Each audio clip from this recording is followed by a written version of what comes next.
In the year of 1975 through 1980, Northern England, 13 women were brutally murdered and multiple survived. The women identified were Wilma M., Emily J., Irene R., Patricia A., Jane M., Jean J., Yvonne P., Helena R., Vera M., Josephine W., Barbara L., Margaret W., Jacqueline H., Anna R., Tracy B., Marcella C., Olive S., Maureen L., Maureen and Vera E. And not but at least is Maureen L., Teresa S. And this is the case of the Yorkshire Ripper. Peter Sutcliffe, also known as the Yorkshire Ripper, was born on June 2nd of 1946. He was married to Sonia Sutcliffe, who was said to have schizophrenia. Growing up, he was the oldest of 6 children in a working-class family. And this is the case of the Yorkshire Ripper. Peter Sutcliffe, also known as the Yorkshire Ripper, was born on June 2nd of 1946. He was married to Sonia Sutcliffe, who was said to have schizophrenia. Growing up, he was the oldest of 6 children in a working-class family. His father was an alcoholic and would regularly beat his children. The reason why Sutcliffe killed these women are still debated to this day, but Sir Michael Havers, prosecutor in this case, stated that medical evidence showed that Sutcliffe had paranoid schizophrenia. All doctors that had examined him since the arrest agreed on the diagnosis.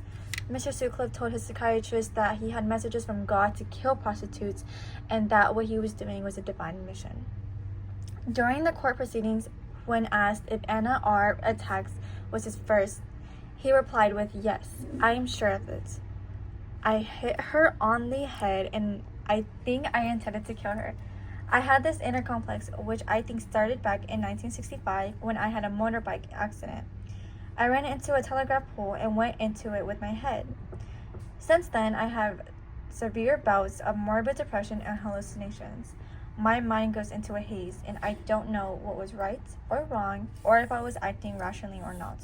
Cliff went with his first prostitute to level the score. After hearing that an Italian ice cream man was seeing Sonia, he said, "I was working at the waterboard and I heard that Sonia was seeing an Italian ice cream man who would pick her up from college and take her out at night. It depressed me and upset me. I didn't want to lose her. By going with the prostitute, I thought it would level the score. I thought I would have intercourse with the prostitute, but changed my mind when it got to the stage where we had got to do it." Sutcliffe had later seen the prostitute, who had cheated him out of 10 pounds, and she refused to give it back, and I felt humiliated, outraged, and embarrassed. I was full of hatred. Quote, "The first victim in the case was Wilma McCann, a 28-year-old woman and mom of 4 children.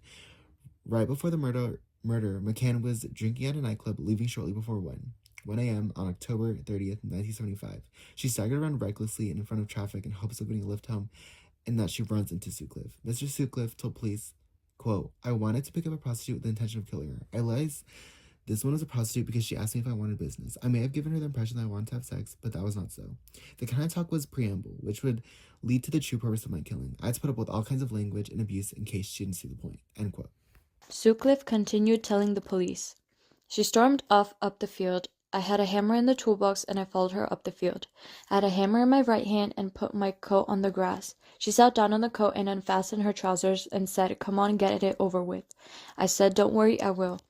Then hit her with the hammer on top of the head. She made a lot of noise and kept on making noise, so I hit her again. I hit her once more, twice, and she started making a moaning noise. I felt, God, what have I done? I knew I had gone too far. Seeing that her arm was still moving, Sutcliffe made sure she was dead so she wouldn't tell anyone.